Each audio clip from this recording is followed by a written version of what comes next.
Welcome to Newark, New Jersey, ladies and gentlemen. As you can see from the title below, the WWE needed something. They needed to get it up, and they did not get it up in the show. This show was not good. There's a lot of stuff going on here that was not bad with me, but it was not very good at all. It does not hype me for WrestleMania 30. You see I'm botching now. Because when you think about this, they're supposed to do whatever they can to ramp up for WrestleMania 31. And I'm not seeing it here. This show was terrible. Let's get Seth Rollins over with right now. I want to do him first. Seth Rollins in the opening of the show sounded like a 5-year-old kid. He just did. And this is the reason why I believe he sounds so terrible. When you look at Seth Rollins, he is a Jeff Hardy type of character. He is. But they're not putting him into a Jeff Hardy type of mold.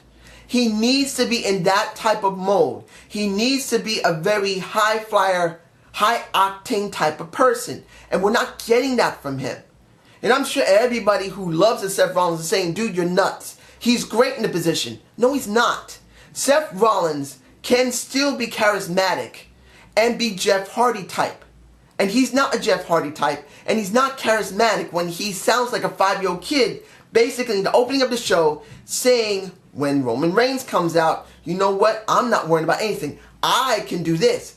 I can do that. I can do that. And when Roman Reigns sounds better in the very short amount of words that he says than the Seth Rollins who's been talking a lot and who's been getting a lot of experience talking, you know you're in trouble. Even Randy Orton, the segment after that, later in the night, Randy sounded better than Seth to a certain extent. He just did. And it can't just be because Seth didn't talk. It's because the segment sucked. And then when you look at Jon Stewart, I'm about to say Ron Stewart, Jon Stewart. When you really look at Jon Stewart and The Daily Show, I never really watched much of it. But I knew that John is he's not a bad comedian. He isn't. But the thing is that he sounded better than Seth Rollins did. Seth Rollins is not suited for this type of character as a heel. He just isn't. And putting him like this just really exposes the negatives of Seth Rollins as a heel in this character working with the Authority. He's just very weak. He sounds terrible. And Jon Stewart sounded better than him. And when you see the Randy Orton comes down and Jon Stewart gets him in the gonads, and I'm talking about Seth Rollins, you wonder, where are they going with this? And this is what I think when you look at the match. The match of the night. Seth Rollins versus Roman Reigns. It was a mess. It was just it just felt like a mess. It was Randy Orton who saved him. Even though Randy Orton didn't want to do it, and you see that little wink that Randy gave, you know what it is? This is what I believe the situation is between Randy and Seth. I believe they do not want to go to the feud until after WrestleMania 31. For the simple reason, you got basically John Cena and Rusev. You have Brock Lesnar, and you got the Roman Reigns, the Roman Empire. You got the Triple H and the Sting, as well as Bray Wyatt and The Undertaker. You got 4 major feuds, and I feel like they're holding back on it. I could be wrong. You guys can tell me if I'm wrong, that they're not going to go with this after the WrestleMania. But I do believe April 1st, and I believe it's April 1st. I'm not sure. I can't remember. Or is it March 30th? But, yeah, March 30th. I'm sorry. But when it looks the way it is right now, they're not going to start that feud until after WrestleMania. And they had a perfect opportunity when Randy Orton came back at Fastlane to make him face and to go up against Seth Rollins. And they didn't do that. Now, moving on to another match that really I wasn't interested in. And that was Paige versus Nikki Bella. This was all about AJ coming back. Now, it was good to see her. The crowd was doing the CM Punk chant. But I don't want to really see her in the main title. I'd rather see Paige stay in the main title. I want to see a Naomi in the main title. Hell, give me Summer Rae. Give me Emma. Give me Charlotte Flair. Someone different. I've seen everybody else and they're doing the same thing with the Divas. And I know people are hashtag give Divas a chance. But when you look at this isn't a great feud that's going to be built in the next 2 weeks because AJ's back. There's nothing there. And I'm not against AJ. I'm glad that she's back. At least we get some more talent. But I don't care. Now here's something that I could care to a certain extent about. But it's sad to see it. Usos versus Cesaro and Kid. And you got a mixed tag between Naomi and Natalya. This was all about Total Divas. I knew this from the very beginning. The only thing that has been a question, will those two have a match? Will they have a WrestleMania moment? Will they actually be on WrestleMania by themselves to do the work instead of doing a fucking battle royal? When Naomi hurt her eye, she could not have the match against AJ at WrestleMania, so they turned into a fucking battle royal. If Naomi and if Natalya finally get their moment at WrestleMania together, I can understand what's been going on. If you guys don't like it, I understand. But let's be honest here. I'm seeing this from a long-term point of view. Naomi is one of the few people that is there that is athletic enough to get over with the crowd and is charismatic enough to get over with the crowd. The one major flaw she has is that she has not had time to really talk. She does not have mic skills. She doesn't. I know this because she's shown it. I still love her to death and I believe she could become better at mic if they even give her the opportunity, but she's not good on the mic. But if they are going to eventually let her win the Divas Championship, because how long has it been from a black woman winning the Divas Championship? Since Alicia Fox. That was like 2008 or 9. It's been a long time, ladies and gentlemen, since a black woman has won the championship. This could be the build for her to finally get it. And that's the major reason I'm not shitting on this. But I am sad to see that when you look at the tag team division, there's almost nothing there. Now, here's something that you're not going to be happy about. Bryan versus Luke Harper. Now, when you see this match, you really... I'm not even going to talk about the Dean Ambrose and Bad News Barrett match. It doesn't matter. This is what matters here to many people. When you look at Dean... Well, sorry. I'm getting these mixed up. When you look at Daniel Bryan and Luke Harper, this is all about the IC Championship and the ladder match going at WrestleMania. Now, you're going to have Daniel Bryan, you're going to have Luke Harper, you're going to have Dolph Ziggler, you're going to have R-Truth, and you're going to have, who else? Dean Ambrose and Bray Wyatt himself. That's 6 guys going after the title, going after a title that the main reason they're doing a ladder match is because one guy, and the Dean Ambrose, stole it from a Bad News Barrett. Then R-Truth stole it from Dean Ambrose and then gave it back.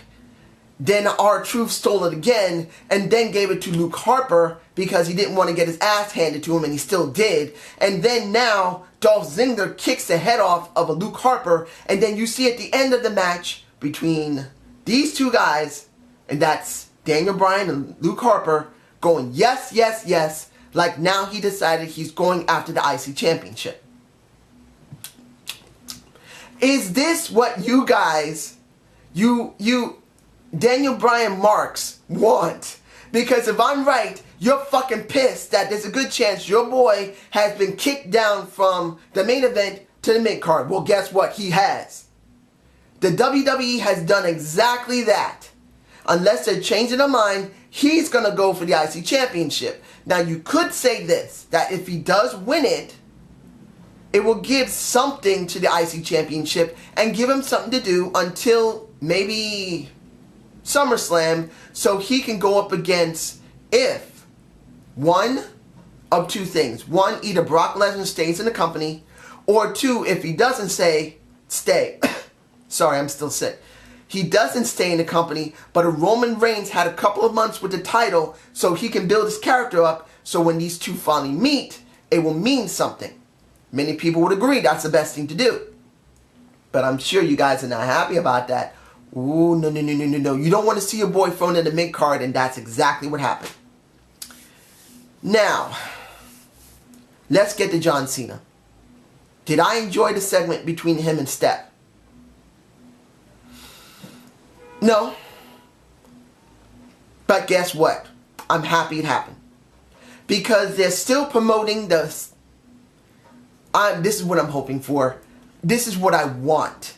I want John Cena versus Rusev at WrestleMania 31. I want to see John Cena beat Rusev for the US Championship and let him sit in the undercard for more than 4 months. Let him stay down there. Let John Cena face people like a Cesaro. Let him face people like a Dean Ambrose. Let him face a Bray Wyatt for the championship title. Fine, he beats them. Then let him move on to the IC Championship, and then let him move on back to the main event.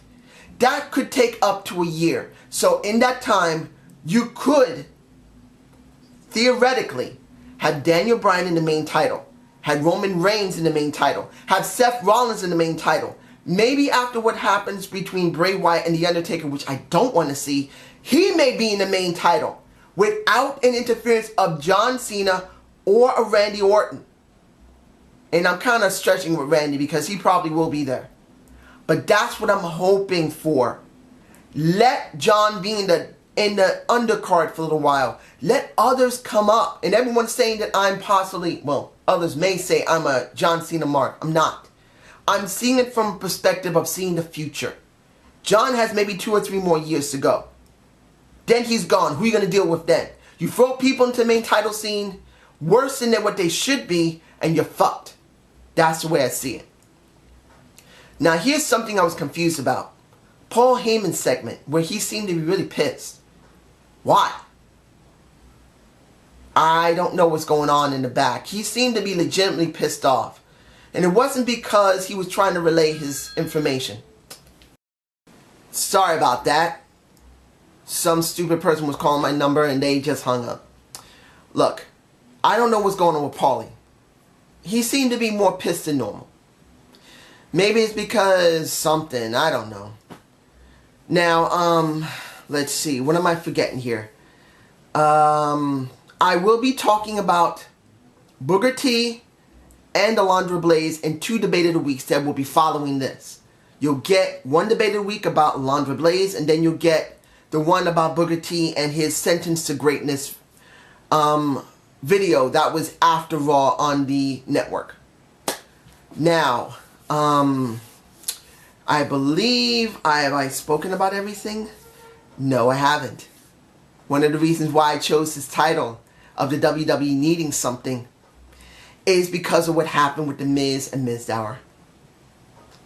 I love this. I don't care if anybody loved this or not. I love this segment.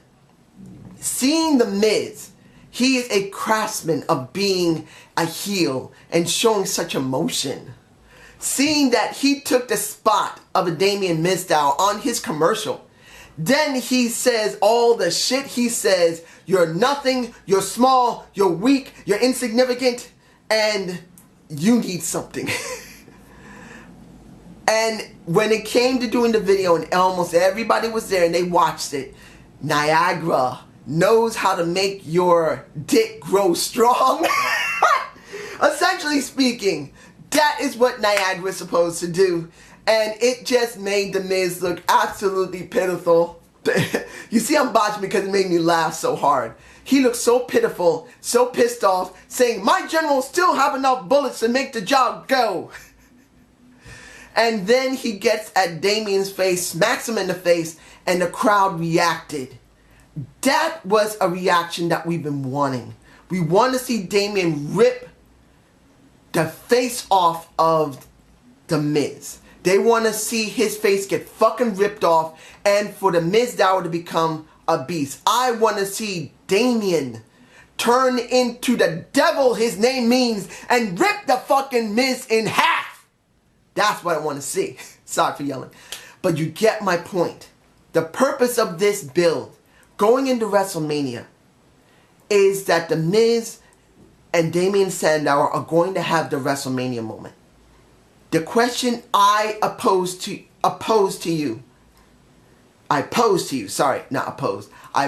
you is, will Damien Sandow get the push he deserves, or will he get the Alex Riley treatment that he gets something beastly and then several weeks or a couple of months later they drop him like a fucking habit? I don't know which one it is yet, but you guys tell me below what you believe. So I hope you enjoyed the Zane's View. Please give me a comment below. Watch out for my Alundra Blaze and Booker T debate of the week shortly after this video. I'm about to say this video. Have a good day and have a good night. Peace!